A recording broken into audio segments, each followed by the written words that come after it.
आप वो किताब इसलिए थोड़ी खोल रहे हो कि पन्ने पलटूंगा तो ज्ञान मिलेगा, आप वो किताब खोल रहे हो कि पन्ने पलटूंगा तो नोट मिलेगा। इसीलिए कोचिंग सेंटर्स की चांदी है। तुमने बात करी ना कि अभी उपराष्ट्रपति बोल रहे थे कि जितने अखबार हैं सब में बिल्कुल front page full page ads देती है कोचिंग इंडस्ट्री। तो इतना पैसा आ कहां से रहा है? इतना पैसा कहां से आ रहा है? इतना पैसा आ रहा है, उसमें से बहुत सारा पैसा कैश है। और शिक्षा व्यवस्था तुम्हारी पंगु बनी रहे, इसमें कोचिंग इंडस्ट्री का स्वार्थ है। और शिक्षा व्यवस्था पंगु बनी रहे, ये काम तो सरकारें करती हैं, और सरकारों को इलेक्शन लड़ने के लिए कैश चाहिए। ऐसी बातों की कोई पुष्टि नहीं हो सकती, प्रमाण मिलना बहुत मुश्किल है। ये सब काम अंधेरे में किए जाते हैं। पर अभी चूंकि ये सब मामला गर्म है तो इस तरह की बातें भी हो रही है मीडिया में। IRS हैं, क्लाइमेट चेंज नहीं समझते, और सीनियर IRS क्लाइमेट चेंज नहीं पता उन्हें। क्यों? क्योंकि जितना पढ़ना था UPSC के टाइम पे पढ़ लिया, अब थोड़ी पढ़ेंगे। 4 लोग बैठे हैं ट्रेन में कहीं जा रहे हैं और बात शुरू हो गई तो वो बात ये ना हो फिर कि मोदी महान या राहुल पहलवान। हम कहते हैं कि कभी भारत विश्व गुरु रहा होगा। भारत जैसा गुरुता का अपमान करने वाला देश मिलना मुश्किल है। नमस्ते सर, मेरा प्रश्न भारत की शिक्षा व्यवस्था से जुड़ा है। अभी पिछले दिनों में जो UPSC कोचिंग सेंटर में जो हादसा हुआ वो, और उससे पहले नीट की परीक्षा को लेकर जो कुछ चल रहा था, वो सब चीज़ें, उन सब चीज़ों ने मुझे प्रेरित किया भारत की शिक्षा व्यवस्था के बारे में पढ़ने पे। तो जब मैं पढ़ रहा था तो मैं पा रहा था कि जैसे आपने कल के सत्र में भी कहा था कि एक बहुत बड़ी अपॉर्चुनिटी कॉस्ट है, जो भारत की एक बहुत बड़ी आबादी अभी अपना समय, और युवाओं की आबादी की बात कर रहा हूँ, जो अपना समय इन सरकारी नौकरियों की तैयारी में लगा रही है, वो समय वो अगर कहीं और देते तो शायद बात कुछ और बन जाती। और इसी चिंता को जताते हुए जो भारत के उपराष्ट्रपति हैं, उन्होंने कल संसद में एक बयान दिया था। तो उन्होंने कहा था कि उनके लिए भी जो कोचिंग इंडस्ट्री है वो एक चिंता का विषय बन गई है, क्योंकि जब भी वो न्यूज़पेपर खोलते हैं तो पहले 2 पन्ने जो होते हैं वो हमेशा उनके एडवर्टाइजमेंट के होते हैं, कोचिंग के। और वो इस बात को देख के बड़ा अजीब असहज महसूस करते हैं कि ये पैसा जो है एडवर्टाइजमेंट का उन्हीं स्टूडेंट से आ रहा है, जो उनके नए नए सेंटर खुल रहे हैं वो उन्हीं स्टूडेंट्स के पैसों से खुल रहे हैं, और वो स्टूडेंट सब ऐसे हैं जो कि कर्ज ले करके वो कोचिंग कर रहे होते हैं। और कहीं ना कहीं मैं खुद ये पाता हूँ कि शायद इसका एक दोष भारत की शिक्षा व्यवस्था पे भी देना बनता है, क्योंकि जब मैं भारत की शिक्षा व्यवस्था को चीन से कंपेयर करता हूँ तो बहुत अलग तरह के आंकड़े दिखते हैं। जैसे कि सन 2012 की बात है। सन 2012 में जो हायर एजुकेशन होती है उसमें एक चीज़ निकाली जाती है, ग्रॉस एनरोलमेंट रेशो, कि उस एज ग्रुप के कितने बच्चे आबादी में हैं और उनमें से कितने स्कूल्स में एनरोल्ड हैं। तो उसका एक रेशो, परसेंटेज निकाली जाती है। तो भारत उस वक्त 2012 में 22% पे था और चाइना 28% पे था। और सन 2017 में भारत 22 से 28 पे आया और चाइना 50 पे पहुंच गया। और इस वक्त भी यदि हम डेवलप्ड नेशंस की बात करें तो वहाँ पे ये रेशो 80% तक होता है। तो भारत की एक बहुत बड़ी आबादी है स्टूडेंट, मतलब छात्रों की ही, जो आगे पढ़ाई अपनी कंटिन्यू नहीं करती है। उसी का फिर हमें जो परिणाम है वो ये दिखता है कि अगर हम रिसर्चर्स की बात करें तो चाइना में प्रति लाख लोगों पे 111 रिसर्चर्स हैं, भारत में खाली 15 हैं। अगर हम हर साल जो पेटेंट्स फाइल किए जाते हैं उसके एवरेज नंबर की बात करें तो चाइना में 1,30,000 के आसपास पेटेंट्स जो हैं फाइल किए जाते हैं, और भारत में 46,000 के आसपास। और उसमें भी यदि गुणवत्ता की बात की जाए तो वहाँ पे जो विषय होता है लोगों की रिसर्च का या पेटेंट का, वो होते हैं सुपर कैपेसिटर्स, डीप लर्निंग, या ऐसी चीज़ें जिनके बहुत फार रीचिंग आउटकम्स हैं। और इंडिया में यूजुअली वो बहुत वैसे इतने एडवांस लेवल पे नहीं होते।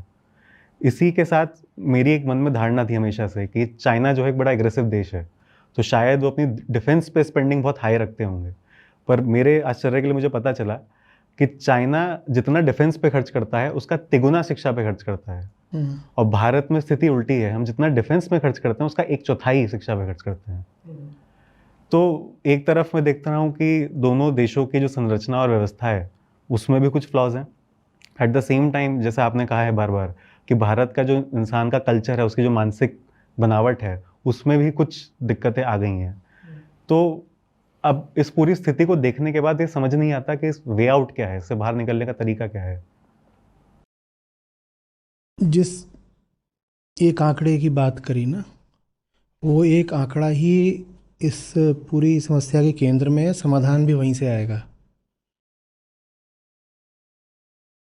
Percentage of GDP spent on education, अभी बात करी आपने इसकी, बस वहीं से सब कुछ आना है। शिक्षा पर यदि सरकार खर्चा बढ़ा दे तो बहुत सारी चीज़ें हिंदुस्तान में बदल जाएंगी। लेकिन सरकार तो लोकतांत्रिक है, लोगों से आती है। सरकार शिक्षा को उतना ही अनुपात देगी जितना लोग शिक्षा को सम्मान देते हैं। जब वोट देने वाला आदमी शिक्षा को सम्मान देने लगेगा तो बजट बनाने वाली सरकार शिक्षा को पैसा देने लगेगी।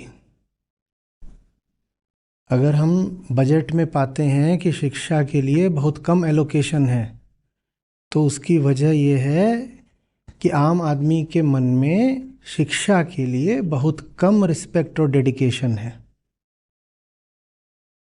हिंदुस्तानी को अभी तक भी शिक्षा का महत्व पूरी तरह समझ में नहीं आ रहा है। लेकिन ये बात भी मेरी पूरी तरह ठीक नहीं है। मैं कहूँ समझ में नहीं आ रहा है तो अलग बात है। हम समझना चाह नहीं रहे हैं। ये एक तरह का चुनाव है हमारा। और इसके पीछे जो सांस्कृतिक कारण है वो बता देता हूँ। देखो, क्योंकि कोई भी जो मैक्रो वेरिएबल होता है ना, ये जानी बात है, वो कल्चरली ड्रिवन होता है। उसके आप ये नहीं कह सकते कि कोई लोकल फैक्टर्स हैं या कि टेम्पोरल फैक्टर्स हैं। टेम्पोरल माने कि अभी पिछले 5-7 साल के समय पर आश्रित, और लोकल माने कि भाई स्थानीय। जब आप पाते हो कि आज़ादी से लेके आज तक, माने बड़ा लंबा समय हो गया, आप ये नहीं कह सकते कि कुछ समय की बात है। आज़ादी से लेके आज तक 75 साल से ऊपर, और पाते हो कि एक एक प्रदेश में यही हाल है। यानी पूरे देश में आप ये नहीं कह सकते कि बात लोकल है। रीजनल वेरिएशंस हैं उसमें। केरल का थोड़ा अलग आप पाओगे हिसाब, और आप बिहार का कुछ अलग पाओगे, लेकिन फिर भी बहुत हद तक समानता है। तो ज़रूर कोई एक अंडरलाइनिंग वेरिएबल है जो हमारे शिक्षा के प्रति व्यवहार को, दृष्टिकोण को निर्धारित कर रहा है। और आम आदमी में शिक्षा के प्रति जो दृष्टिकोण है वही फिर रिफ्लेक्ट होता है यूनियन गवर्नमेंट्स, और कुछ हद तक जो लोकल, रीजनल, स्टेट गवर्नमेंट्स हैं वो भी अलग अलग तरीके से शिक्षा का जो बजट रखती हैं उसमें। समझ में आ रही है बात ये?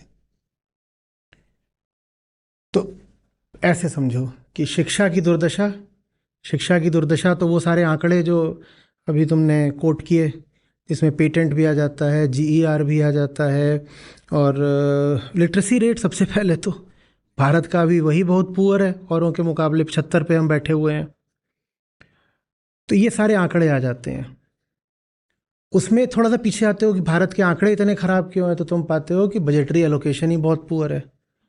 बजटरी एलोकेशन क्यों पुअर है, उसके पीछे जाओगे तो पाओगे कि जो आम आदमी है वो शिक्षा को महत्व ही नहीं देता।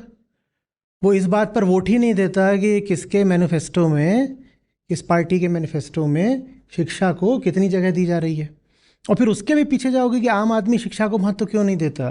तो मैं कह रहा हूँ उसके पीछे एक व्यापक सांस्कृतिक कारण है भारत में। सांस्कृतिक कारण बता देता हूँ। शिक्षा का अर्थ होता है तथ्यों का अन्वेषण। आप ने स्कूल कॉलेज में जो भी पढ़ाई करी हो, कोई भी अपना आप विषय बता दीजिए पढ़ाई का, उसमें क्या हो रहा था पढ़ाई में? एक्सप्लोरेशन ऑफ फैक्ट्स, यही हो रहा था ना।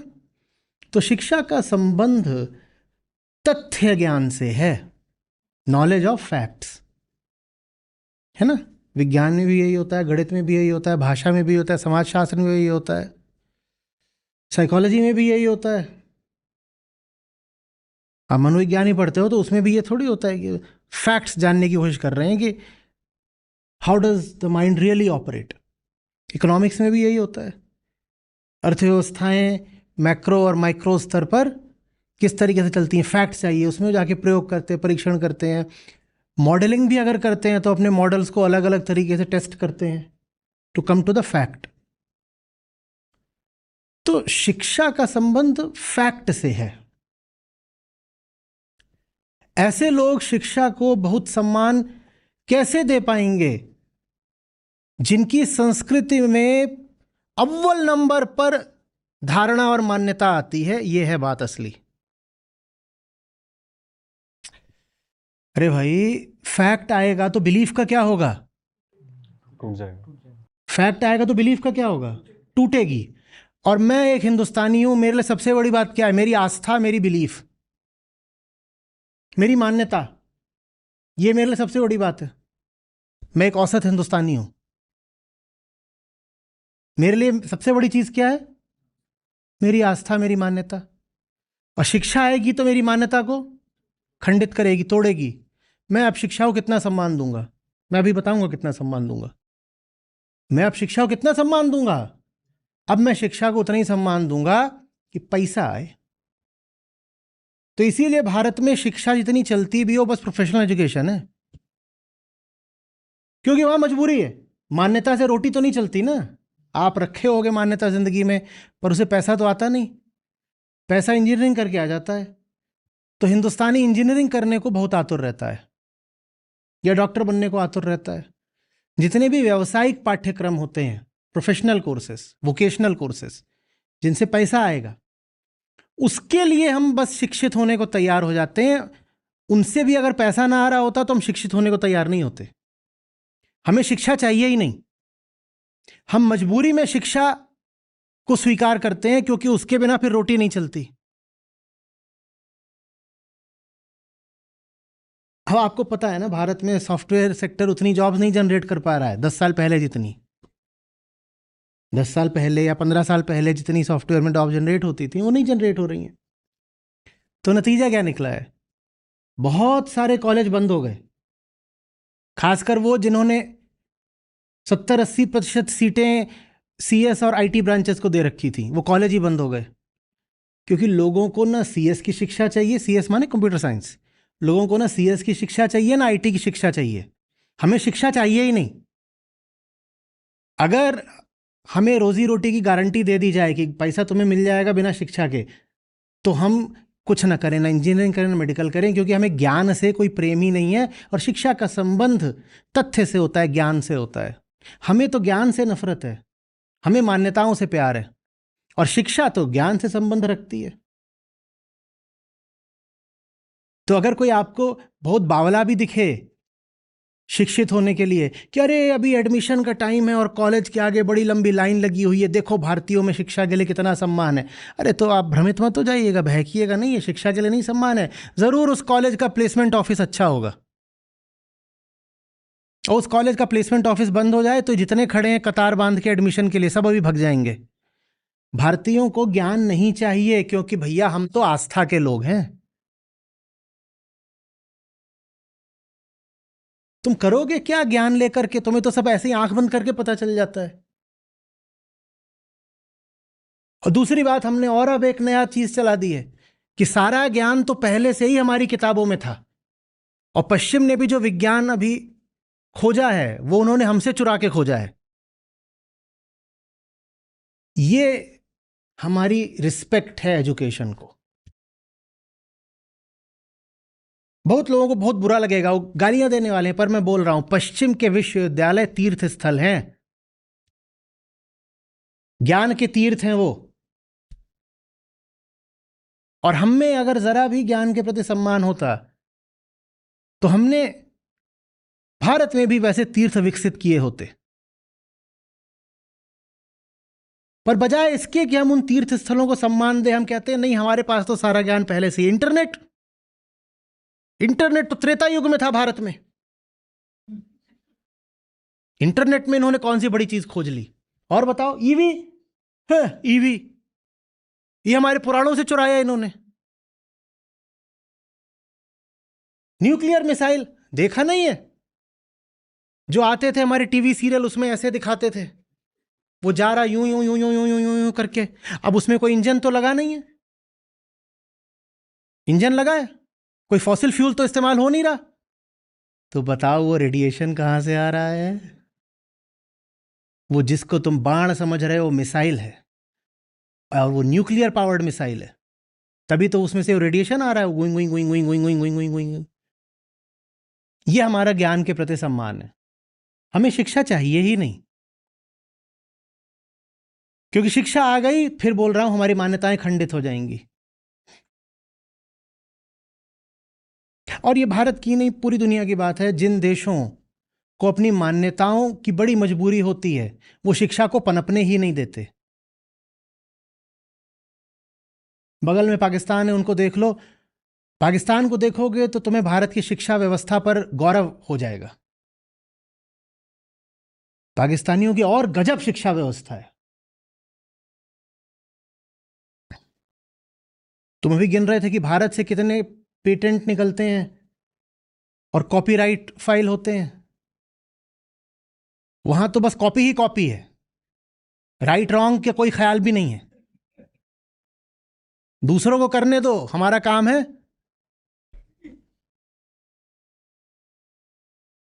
कार की टेक्नोलॉजी से लेके मिसाइल की टेक्नोलॉजी तक, बस कॉपी कर लो। ये बगल में पाकिस्तान में चल रहा है। उनकी यूनिवर्सिटीज की और बुरी हालत है। क्यों? क्योंकि उनकी और जबरदस्त मान्यताएं हैं, ऐसी मान्यताएं जो कि विज्ञान, मनोविज्ञान, अर्थशास्त्र सबके खिलाफ जाती हैं। तो वो अपने बच्चों को ना विज्ञान पढ़ाना चाहते ठीक से, ना अर्थशास्त्र पढ़ाना चाहते, ना कुछ पढ़ाना चाहते, क्योंकि उनके पास मान्यताएं हैं। हम उतने बुरे नहीं हैं, पर हम भी उतना ही हो जाना चाहते हैं। हमें भी पाकिस्तान बनना है।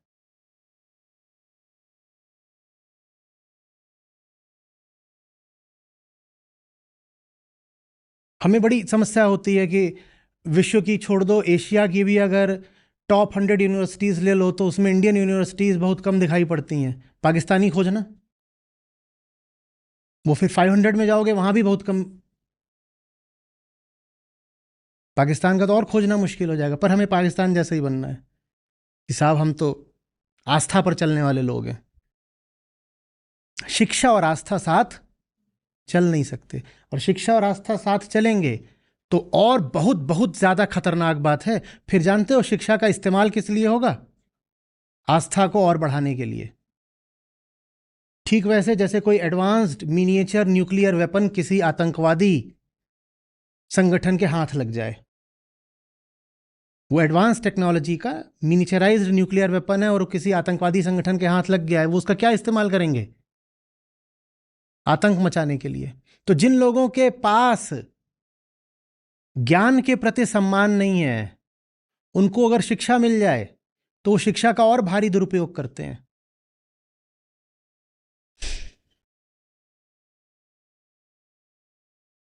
हमें शिक्षा चाहिए ही नहीं। हमारे लिए शिक्षा अधिक से अधिक साधन है कि पैसा आ जाएगा, और जब पैसा आ जाएगा तो मैं उससे वही सारे काम करूंगा जो मेरे यहां परंपरागत तौर पर होते रहे हैं। हमारे लिए शिक्षा एक नई जिंदगी का द्वार नहीं है। हमारे लिए शिक्षा ऐसी है कि अच्छा पैसा आने लग गया है ना, तो पहले जो अंधविश्वास तुम 100 रुपए देकर करते थे, अब पैसा आने लग गया है तो अब वही अंधविश्वास 1000 रुपए देके करो।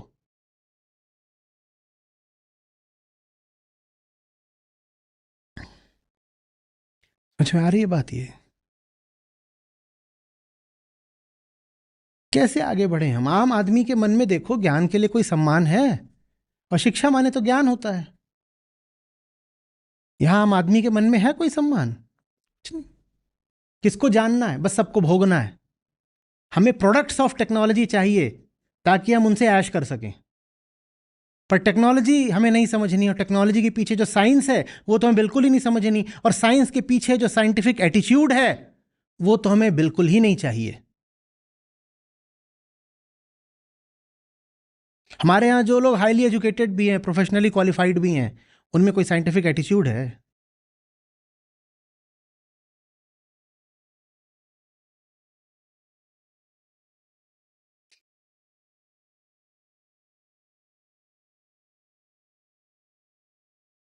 ये मुहूर्त देखकर कोड को कंपाइल करने वाले लोग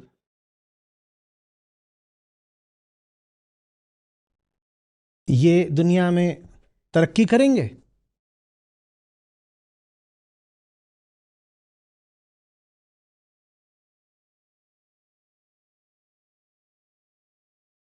शिक्षा रोटी कमाने का साधन है। भारत में यही है बस। इसीलिए भारत में सबसे बड़ी एजुकेशन है कोचिंग एजुकेशन।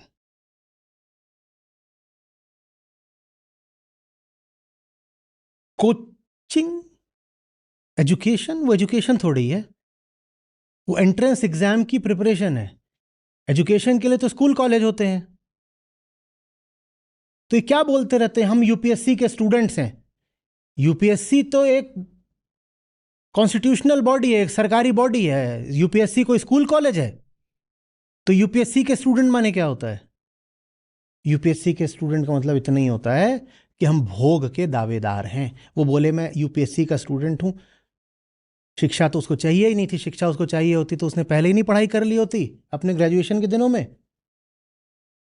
वो यूपीएससी में भी आकर के अगर तुम्हें पढ़ता हुआ दिख रहा है तो सिर्फ इसलिए कि मस्त नौकरी लग जाएगी, उससे मैं भोग करूंगा। यही रखो यूपीएससी और यही रखो सारे सब्जेक्ट्स का सिलेबस। बस ये हटा दो कि रैंक आ जाएगी तो नौकरी मिल जाएगी। फिर हम देखते हैं कितने लोग यूपीएससी के स्टूडेंट्स बचे रहते हैं। एग्जाम भी होगा, सिलेबस भी रहेगा, रैंक भी आएगी, उस रैंक का सर्टिफिकेट भी दे देंगे, पर कलेक्टर बाबू नहीं बनोगे तुम। रैंक 1 भी आ गई तो कलेक्टर बाबू नहीं बनोगे। फिर देखते हैं कितने बचते हैं यूपीएससी के स्टूडेंट्स। ये कोई शिक्षार्थी हैं, ये भोगार्थी हैं। और इसीलिए फिर कोचिंग सेंटर इनको जम के लूटते हैं, क्योंकि जो सोच रहा है कि वो दुनिया को भोगेगा, दुनिया उसको भोग डालती है। जो सोच रहा है कि वो दुनिया का कंजम्पशन करेगा, दुनिया उसे कंज्यूम कर डालती है।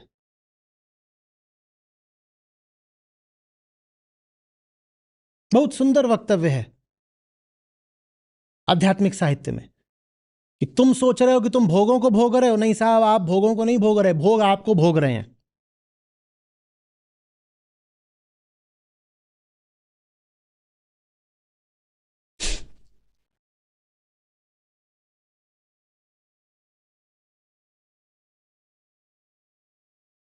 भारत में कोई ग्रेजुएशन करे हुए है, उसको एक अदनी सी कहीं सहायक के पद पर भी सरकारी नौकरी मिल जाए, उसकी बहुत ज्यादा इज्जत है किसी पीएचडी से भी। पीएचडी का अर्थ ही होता है नॉलेज जनरेशन। आपको आपकी पीएचडी नहीं मिल सकती अगर आपने फ्रेश न्यू नॉलेज जनरेट नहीं किया है। थीसिस का यही मतलब होता है। थीसिस माने ये नहीं होता इधर उधर से लिटरेचर पढ़ करके आपने चिपका दिया अपनी सबमिशन में, ये तो नहीं होता। पीएचडी माने हाँ साहब, आप अब डॉक्टर कहलाओगे क्योंकि आपने थोड़ा सा कम से कम न्यू नॉलेज जनरेट करा है जो पहले नहीं था। हमारे मन में ज्ञान की, नॉलेज की क्या अहमियत है? कुछ नहीं। कोई बीए करके क्लर्क बन जाए, वो पीएचडी से ज्यादा इज्जत पाएगा।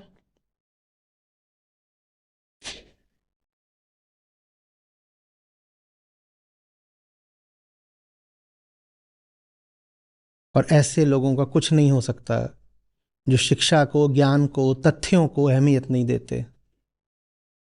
हमारे लिए अहमियत हमारी मान्यताओं की, अंधविश्वास की और भोग लोलुप कामनाओं की है। हमें अपनी डिजायर से, अपने कंजम्पशन से मतलब है। हमें जानना समझना नहीं है। इसमें बुराई क्या है? इसमें बुराई ये है कि कंजम्पशन तो जानवर भी करते हैं। एक चीज है जो जानवरों को इंसान से अलग करती है, वो ये है कि इंसान जानना चाहता है, और एजुकेशन जैसी कोई चीज जानवरों में नहीं होती। इंसान जानना चाहता है और इसीलिए एजुकेशन है जो इंसान को इंसान बनाती है। जिन लोगों में शिक्षा के लिए सम्मान नहीं, वो फिर इंसान कहलाने के भी हकदार कैसे हैं? एक दबा हुआ, घुटा हुआ, कुंठित जीवन जियोगे, मान्यता माने ऐसे सीमा खींच दी गई है। किसी ने आके तुम्हारी जिंदगी के चारों ओर मान्यता की सीमा खींच दी है, तुम्हें उसके भीतर अपना घुटा हुआ जीवन जीना है। कोई निडरता नहीं होगी, कोई नयापन नहीं होगा। शिक्षा का काम यही नहीं होता कि डिग्री दे दे। शिक्षा अगर सचमुच असली है तो आपको जिंदगी दे देती है। जिंदगी इस अर्थ में नहीं कि नौकरी आ गई तो पैसा आ गया तो जिंदगी आ गई। जिंदगी इस अर्थ में कि आप बदल जाते हो, आपका दिल बदल जाता है, आपकी आंखें बदल जाती हैं, आप साफ साफ देखना शुरू कर देते हो। ये काम है शिक्षा का। जो सचमुच शिक्षित है उसको आप दबा नहीं सकते, उसको गुलाम नहीं बना सकते। पर जिनको अपनी गुलामियों से, अपनी बेड़ियों से ही प्यार हो, वो लोग शिक्षा को सम्मान क्यों देंगे? विकसित देशों में फिलॉसफी, ह्यूमैनिटीज, आर्ट्स, इनके जितने विषय, जितनी धाराएं होती हैं, ये सब सम्मान से देखे जाते हैं। अगर वहाँ डिपार्टमेंट ऑफ इंजीनियरिंग है और डिपार्टमेंट ऑफ ह्यूमैनिटीज़ है, तो ऐसा नहीं है कि इंजीनियरिंग डिपार्टमेंट को बड़ी इज्जत मिल रही होगी और ह्यूमैनिटीज़ वालों को नहीं मिल रही होगी। ऐसा नहीं है, क्योंकि उनके लिए इंजीनियरिंग भी ज्ञान का विषय है और सोशियोलॉजी, साइकोलॉजी भी ज्ञान के विषय हैं, तो दोनों को बराबर रखेंगे। हिंदुस्तान में जहाँ इंजीनियरिंग है वहाँ पे तो नारियल फोड़े जा रहे होंगे और कतारें बंधी होंगी, और जहाँ पर हिस्ट्री की या लिटरेचर की बात हो रही होगी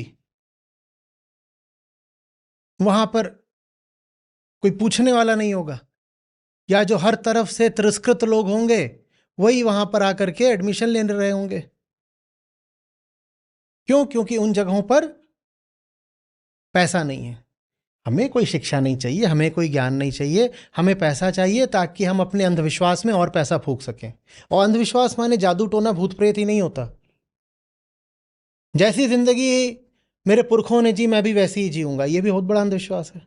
जो सब लोग कर रहे हैं वही मुझे भी करना है, ये बहुत बड़ा अंधविश्वास है।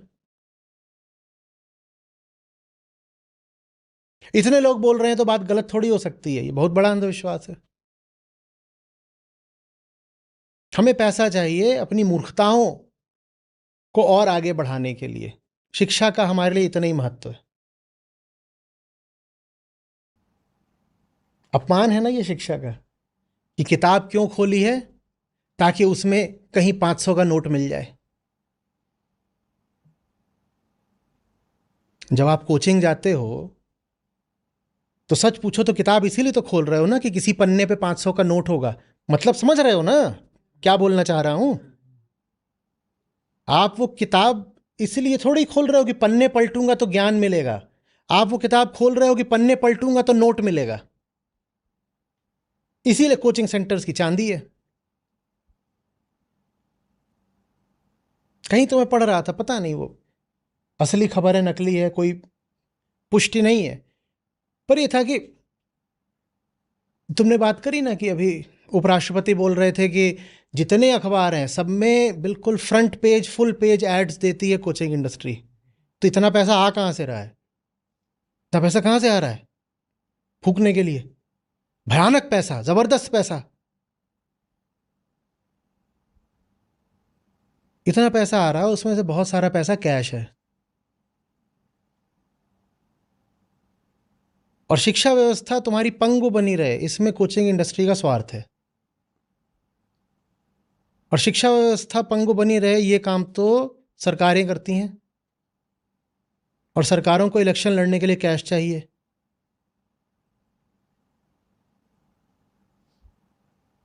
ऐसी बातों की कोई पुष्टि नहीं हो सकती, प्रमाण मिलना बहुत मुश्किल है। ये सब काम अंधेरे में किए जाते हैं। पर अभी चूंकि ये सब मामला गर्म है तो इस तरह की बातें भी हो रही हैं मीडिया में। अगर 11वीं 12वीं के स्तर पर स्कूली शिक्षा सबल हो जाए तो कोचिंग का धंधा चोट खाएगा। तो स्कूली शिक्षा को जैसे जानबूझ करके दुर्बल रखा जाता है ताकि कोचिंग वाला मामला चले। हम कहते हैं कि कभी भारत विश्व गुरु रहा होगा। भारत जैसा गुरुता का अपमान करने वाला देश मिलना मुश्किल है। हाँ, पाकिस्तान की बात अलग है।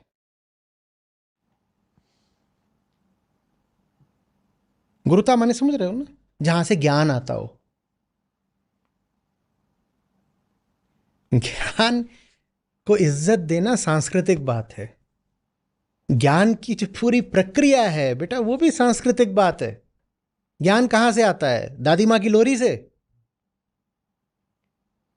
ज्ञान आता है जब ऐसे कोई खड़ा हो जाता है छोटू और कहता है ऐसे नहीं मानूंगा, प्रमाण दिखाओ, ऐसे नहीं स्वीकार करूंगा, समझाओ। जब कोई ऐसे खड़ा हो जाता है, ये एक संस्कृति की बात है कि जब छोटू छोटू भी नहीं, जब छोटी छोटी को तो और सवाल पूछने की इजाजत नहीं है, कि जब छोटी खड़ी होगी और बोलेगी ऐसे नहीं मानती मैं, तो उसको थप्पड़ नहीं मारना है, उसको प्रमाण देना है। ये संस्कृति की बात है। हमारी संस्कृति इससे बिल्कुल विपरीत है। बड़ों से बदतमीजी नहीं करते, और खासकर अगर तू लड़की है, बहस नहीं करेगी, तू बहस नहीं करेगी। अब ऐसे देश में ज्ञान बढ़ेगा आगे? बिना बहस के ज्ञान कैसे आगे बढ़ेगा बोलो? ज्ञान तो होता ही है डायलेक्टिकल। डायलेक्टिकल माने क्या? टक टक टक टक टक टक टक टक, आगे पीछे, पिंग पोंग, ये डायलेक्टिक्स है। इसी से उपनिषद हुए थे। बुद्ध का भी पूरा तरीका यही था, वो भी बात करते थे।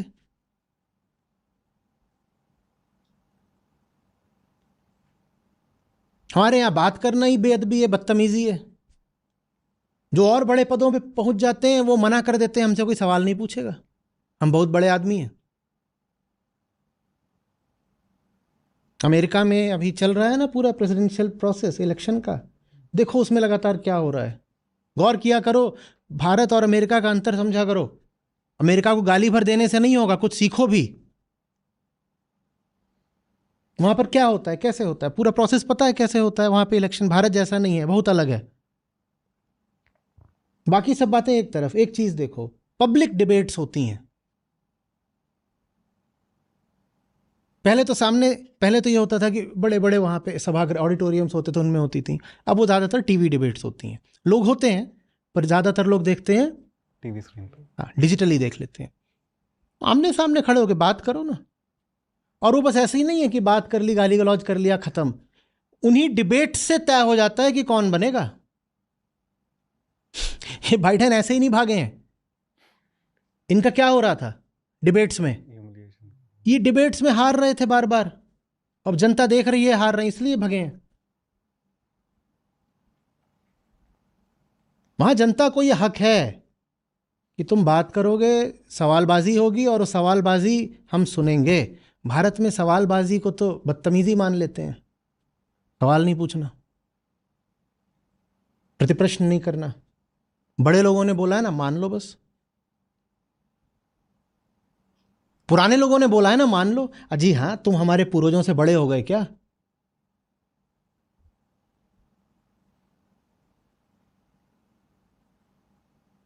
यहां ये धारणा आ गई, वहां ज्ञान आगे नहीं बढ़ता।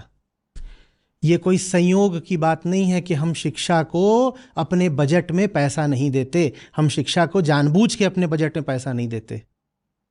हमारे भीतर कुछ बैठा है जो शिक्षा से बहुत डरता है। अच्छा एक बात बताओ, नेताओं के सामने कोई बहुत शिक्षित आदमी पहुंच जाए तो नेता की क्या हालत होती है? नेता असहज हो जाता है। नेता को कैसा आदमी चाहिए अपने सामने, जिसके सामने नेता एकदम मस्त रहेगा?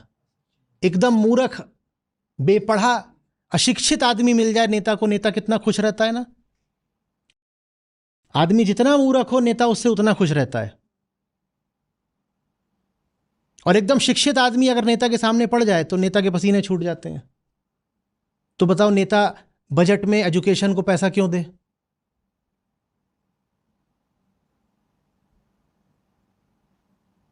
और जिस वजह से नेता बजट में एजुकेशन को पैसा नहीं देगा, उसी वजह से घर में जो ताऊ जी हैं और दादाजी हैं, जो पिताजी हैं, वो कम से कम लड़की की शिक्षा को तो पैसा नहीं देने वाले। लड़की को दहेज में दे देंगे, शिक्षा को नहीं देंगे पैसा। लड़के को भी शिक्षा में पैसा तभी देंगे जब ये पक्का हो कि आरओआई अच्छा है, कि तुझे इंजीनियरिंग की कोचिंग में भेज रहे हैं। अच्छा कितना लगेगा कुल मिला के? अच्छा ठीक है 12 लाख लगेगा, लेकिन अगर बन जाएगा तो वसूली हो जाएगी। ठीक है तू जा। वो उन्होंने पैसा शिक्षा में नहीं लगाया है, वो उन्होंने पैसा वसूली में लगाया है। वो उन्होंने पैसा ज्ञान को नहीं समर्पित करा है, वो पैसा उन्होंने भोग को समर्पित करा है। तो जो लोग बोलते हैं ना कि I am saving for my kids education, झूठ बोल रहे हैं। Nobody saves for his kids education, you save for consumption. Even through education all you want is consumption. ये सांस्कृतिक बात है। इसका एक भयानक दुष्प्रभाव बताता हूं। एक बार तुम्हें तुम्हारी भोग की सामग्री मिल गई ना, उसके बाद तुम एकदम पढ़ना बंद कर देते हो। मैं जानता हूँ साथ के लोगों को, कभी उसी इकोसिस्टम में था। तो जो ब्यूरोक्रेसी में है, मेरे ही साथ के आसपास के एक बैच आगे पीछे इधर उधर या दूसरा डिपार्टमेंट,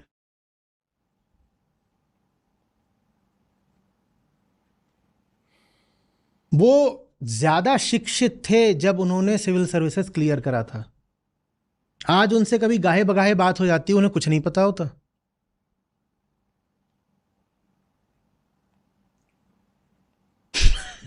आईआरएस हैं, क्लाइमेट चेंज नहीं समझते। और सीनियर आईआरएस समझ लो 24 साल की सर्विस वाले, क्लाइमेट चेंज नहीं पता उन्हें। क्यों? क्योंकि जितना पढ़ना था तब पढ़ लिया। यूपीएससी के टाइम पे पढ़ लिया, अब थोड़ी पढ़ेंगे। दुख भरे दिन बीते रे भैया, आप सुख आए हो रे। पढ़ाई सारी तब कर ली भैया, आप कुछ नहीं पढ़ूंगा मैं। सर, इसमें कोचिंग इंडस्ट्री का एक दूसरा नाम है, उससे बोलते हैं एडटेक। क्योंकि एडटेक जिसको आज हम कहते हैं वो बेसिकली कोचिंग इंडस्ट्री और कुछ नहीं है। पर इस एडटेक के नाम पे इतना पैसा पंप किया गया है इस इंडस्ट्री में कि इन्होंने क्या करना शुरू किया कि इन्होंने कोचिंग स्टार्ट करी टीचर्स की। तो बेसिकली जिन टीचर्स से एक स्टूडेंट 11th या 12th में यूपीएससी में पढ़ रहा है, उसके बारे में उसे कहानियाँ ये सुनने को मिलती हैं कि ये पहले फलानी जगह पढ़ाते थे और इनको उसने 20 करोड़ का ऑफर दिया तो ये वहाँ चले गए। तो स्टूडेंट भी जो वहाँ तैयारी कर रहा है उसको साफ साफ ये दिख रहा होता है कि उसके सामने जो आदर्श बन के खड़े हुए हैं लोग, वो भी पैसे के आगे नाचते हैं। तो कोचिंग इंडस्ट्री ने एक जो काम किया वो तो ठीक है, उनकी जो वैल्यूज़ हैं स्टूडेंट्स की वो बहुत ज़्यादा पंगु बना दी। मतलब बहुत बेकार है सब, हमारा सारा मामला ही बहुत बेकार है। मैंने प्रॉपर शीट्स देखी हैं जब काउंसलिंग का टाइम आता है ना। अब जेई में लगभग 10,000 सीट्स हो गई हैं, तो काउंसलिंग के टाइम पे अब बहुत सारे राउंड्स में होती है काउंसलिंग। तो काउंसलिंग के टाइम पर इतनी सारी आईआईटी कर दी इन्होंने, पता नहीं कितनी आईआईटी और पता नहीं कितनी सारी ब्रांचेस। तो बाकायदा स्टूडेंट्स को शीट्स दी जाती हैं कि इस आईआईटी में इस ब्रांच में एवरेज सैलरी इतनी है, ओपनिंग सैलरी इतनी है, क्लोजिंग सैलरी इतनी है, इसमें से इतने लोग हैं जिनको यहाँ एडमिशन मिल गया था, स्कॉल मिल गई थी। ये सब उनको दिखाया जा रहा है, और ये दिखाया जा रहा है 12वीं के बाद ही। ठीक, एडमिशन से पहले उनको ये दिखाया जा रहा है कि this will help you choose the right branch. What will help you choose the right branch, कि कहाँ पे एवरेज सैलरी कितनी है किस ब्रांच में। उस पूरी शीट में उदित कहीं भी ये नहीं लिखा हुआ कि ये जो भाई बहुत सारी ब्रांचेस में तो नाम से पता भी नहीं चलता है कि उसमें पढ़ाया क्या जाएगा। उसमें ये तक भी नहीं लिखा होता कि इस ब्रांच में घुसोगे तो पढ़ोगे क्या, ये भी नहीं लिखा है।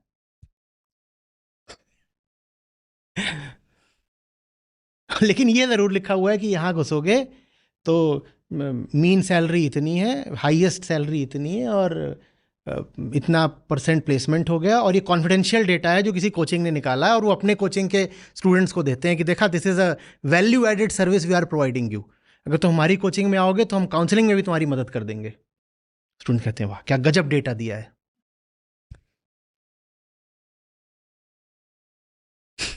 और इस चक्कर में बहुत सारी अच्छी अच्छी ब्रांचेज हैं जिन्हें स्टूडेंट्स नहीं मिलते क्योंकि उनमें प्लेसमेंट नहीं होता।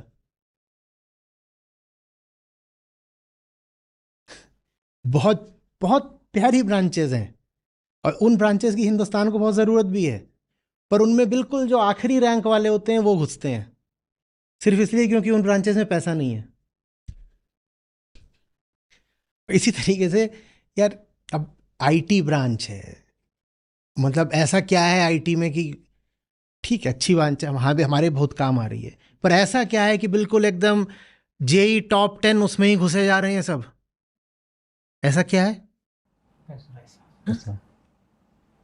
और उसमें पैसा ना रहे तो जैसा मैंने बोला, इंजीनियरिंग कॉलेज बंद होने लग गए थे। फलाना इंस्टीट्यूट ऑफ इंफॉर्मेशन टेक्नोलॉजी बंद, क्योंकि अब वहाँ हायरिंग नहीं होती, कोई आता नहीं हायर करने।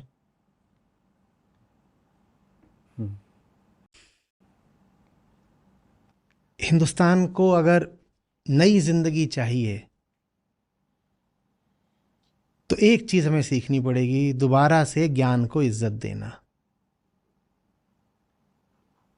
शादियों में, सभाओं में, गोष्ठियों में, चौराहों में जब लोग मिलें तो वहाँ जो बाहुबली खड़ा हो उसको नहीं पहले नमस्ते करें, वहाँ जो ज्ञानी खड़ा हो पहले उसको नमस्ते करें। इस बात पे सम्मान ना मिल जाए कि अरे भैया जी अभी फॉर्च्यूनर पे निकले। सम्मान इस बात पे मिल जाए कि ये बहुत ईमानदारी से अपना शोध कार्य कर रहा है ये आदमी। सर आइए थोड़ा बताइए क्या कर रहे हैं अपने आप रिसर्च में। 4 लोग बैठे हैं ट्रेन में कहीं जा रहे हैं और बात शुरू हो गई तो वो बात ये ना हो फिर कि मोदी महान या राहुल पहलवान, वो बात ज्ञान के किसी मुद्दे पर हो। भारत को अगर फिर से खड़ा होना है तो हमें एक सांस्कृतिक क्रांति चाहिए जिसमें ज्ञान को हम वो दर्जा दे सकें जिसका वो अधिकारी है। फिर कह रहा हूं, ये उम्मीद करना कि लक्ष्मी आ जाएंगी बिना सरस्वती को सम्मान दिए मूर्खता है।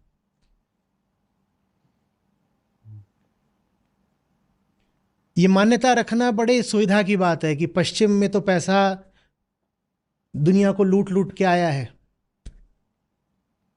हमें बहुत अच्छा लगता है सोचना कि अरे ब्रिटेन के पास तो जो कुछ है भारत को लूट के ही है। कुछ हद तक ये बात सही भी है, सही बात है कि लुटाई हुई है, पर यह बात भी सही है कि आज उनको जो लक्ष्मी आ रही हैं वो सरस्वती के पीछे पीछे आ रही हैं। ये कहना गलत होगा कि पश्चिम लूट के और भोग के केंद्र हैं। पश्चिम के देश, उनके विश्वविद्यालय सर्वप्रथम ज्ञान के केंद्र हैं, ज्ञान के शोध के केंद्र हैं। और भारत ज्ञान का केंद्र नहीं बन पाएगा जब तक हमारी संस्कृति में ज्ञान को सम्मान मिलना शुरू नहीं होगा। और ज्ञान को सम्मान तब तक नहीं मिल सकता जब तक हमारे लिए ज्ञान से बड़ी हमारी मान्यता और कामना है।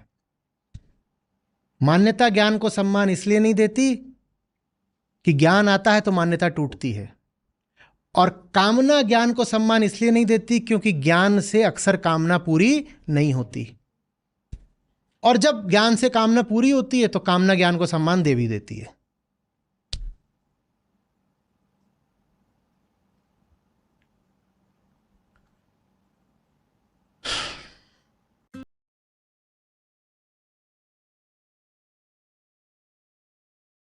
नमस्ते सर।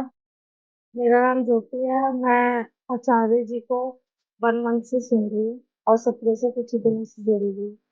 जुड़ने के बाद मेरा डर खत्म हुआ है।